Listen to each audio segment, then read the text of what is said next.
20 million barrels of oil cross this strait every day. America consumes almost none of it and pays for the warships that are fighting Iran in a war started by the US. The Strait of Hormuz is not a choke point because of geography. It was built into one. 4 decisions, 4 decades. We will walk each one. By the end, the question stops being, why is it the choke point, and starts being, why is it still the choke point? And along the way, we will answer something that should not make sense. The country with the smallest stake in this water is writing the largest check to defend it. Hold that. January 23, 1980. In a State of the Union address, President Jimmy Carter draws a line on the map.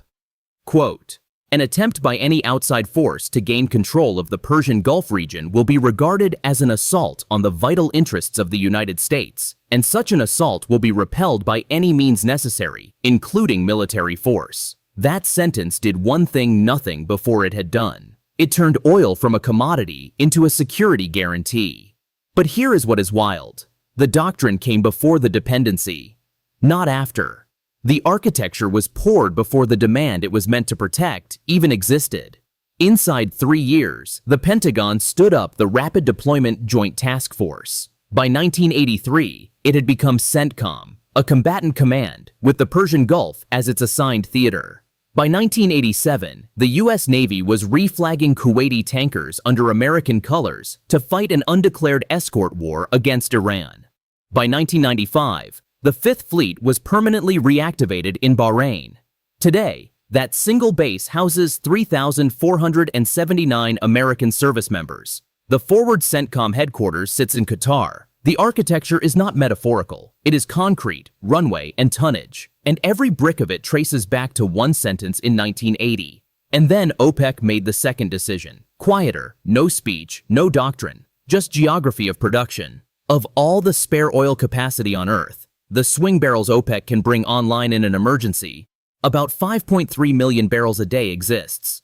3.1 of it is in Saudi Arabia. 1.1 is in the United Arab Emirates. Roughly 4/5 of the entire world's surge capacity sits on one side of one strait. The cheapest oil in the world to lift comes from the same square of the map that is hardest to leave. That was not inevitable. Concession contracts could have been written differently. Capacity could have been routed differently. None of it was. But here is the part that should not make sense. 3 giant bypass pipelines have been built specifically to escape Hormuz. None of them actually replaces it. Why not? Start with the Saudi east-west line, called Petroline. On paper, the pipe can move 7 million barrels a day across the country to the Red Sea. In practice, the Yanbu terminal can only load about 4. The bottleneck moved from sand to dock. The Emirates built the Habshan-Fujairah line, designed for 1.5 million barrels, running at about 1.1, max stretch 1.8. Iran built Goreh-Jask, designed for 1 million barrels a day, never moved more than 70,000, and stopped pumping in September of 2024. Add it all up.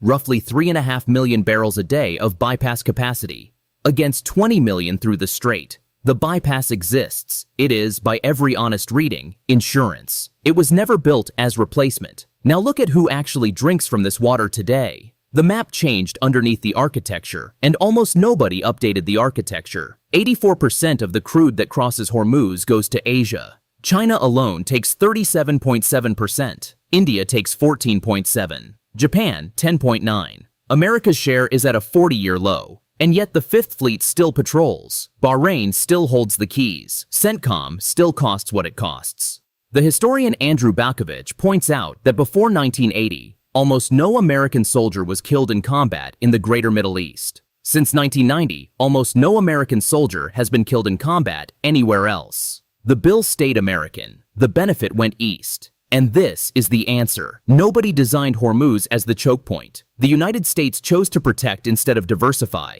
OPEC chose to price discipline instead of reroute. Asia chose to grow demand without underwriting supply. Each decision on its own was rational for the actor making it. Stacked together, across 40 years, those 3 choices manufactured a single artery the world economy now hangs on. The choke point is emergent, but only because nobody had to engineer it on purpose. Which finally answers the question we opened with. Why does the country with the smallest Hormuz stake write the biggest check? Because the Carter Doctrine never expired. The bases never closed. A 1980 commitment to defend Western consumers silently transferred its benefit to consumers in Shanghai and Mumbai, and nobody reissued the bill. The architecture outlived its constituency, and in 2026, the whole thing got load tested. A closure event, mines in the lane, a factor of 2 oil shock with zero spare capacity left in the system to absorb it. 40 years of redundancy that was never quite built, meeting one strait that was never made plural. The architecture finally, doing the job it was always advertised to do, and discovering in real time the cost of doing only that. The strait is 21 miles wide. The choke point is 40 years deep. Next time, we will trace the one decision, out of these 4, that could still unwind it.